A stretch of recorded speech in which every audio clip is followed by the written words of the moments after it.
सरकारें हमेशा से अपनी योजनाओं के आड़ में गरीब तबके के एक बड़े हिस्से और उसकी रोजी रोटी के मसले को अनदेखा करती आई है। कुछ ऐसा ही हाल फिलहाल वाराणसी के खड़किया घाट में रहने वाले गरीबों का है, जो पिछले 2 सालों से बिना घरों के जीवन बिता रहे हैं और वे बार बार सरकारी दफ्तरों से न्याय की गुहार लगा रहे हैं। मैं आकृति कुमारी MBN न्यूज नेटवर्क में आपका स्वागत करती हूं।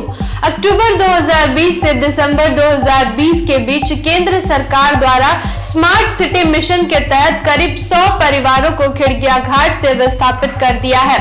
इन विस्थापित परिवारों में ज्यादातर मल्लाह या नाविक परिवार हैं। ये वे लोग हैं जिसको अगर सुबह काम न मिले तो रात में इनके घर में चूल्हे नहीं जलते। रोज कमाकर खाने वाले इन 100 परिवारों की हालत अभी इतनी दयनीय हो गई है कि पिछले 2 सालों से अस्थायी रूप से तंबू लगाकर रहने पर मजबूर है। खिड़किया घाट से विस्थापित हुए ये परिवार पिछले 60-70 सालों से खिड़किया घाट में रह रहे थे, लेकिन योजना के तहत इनके मकानों को बुलडोजर से रौंद दिया गया।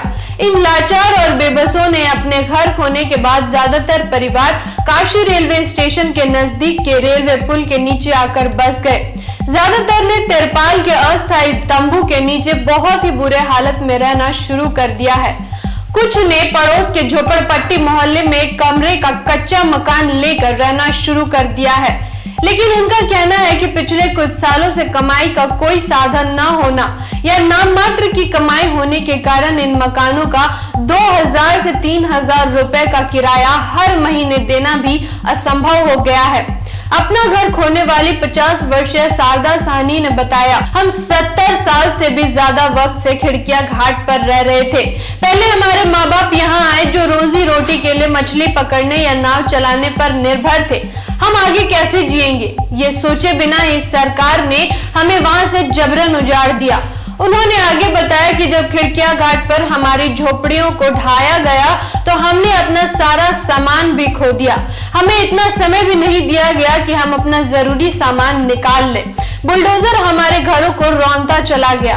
अपना घर खोने वाली एक और महिला मधु साहनी ने कहा कि अगर हम भूख से तड़प कर मर भी जाएं, तो सरकार के कानों पर जूं तक नहीं रेंगेगी। हम जब भी सरकारी अधिकारियों के पास जाते हैं तो वे झल्ला जाते हैं और हमें भगा देते हैं।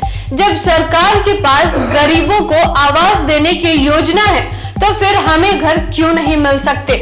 गरीबों के लिए काम करने वाले एक NGO के फाउंडर ने कहा कि अधिकारियों ने इस मामले को कभी कोई दिलचस्पी ली ही नहीं। जब कोरोना महामारी के दौरान पाबंदियां लगी तो ये लोग भुखमरी की कगार तक पहुंच गए थे। चूंकि इनमें से ज्यादातर दिहाड़ी पर काम करने वाले थे, इसलिए इन्हें महामारी के दौरान कोई काम नहीं मिला। हम में से कुछ लोगों ने इनके लिए खाने का इंतजाम किया, लेकिन सरकार से कोई भी मदद नहीं मिली। फिर लौटूंगी कैसे ही महत्वपूर्ण विश्लेषण के साथ। धन्यवाद। जय संविधान, जय भारत।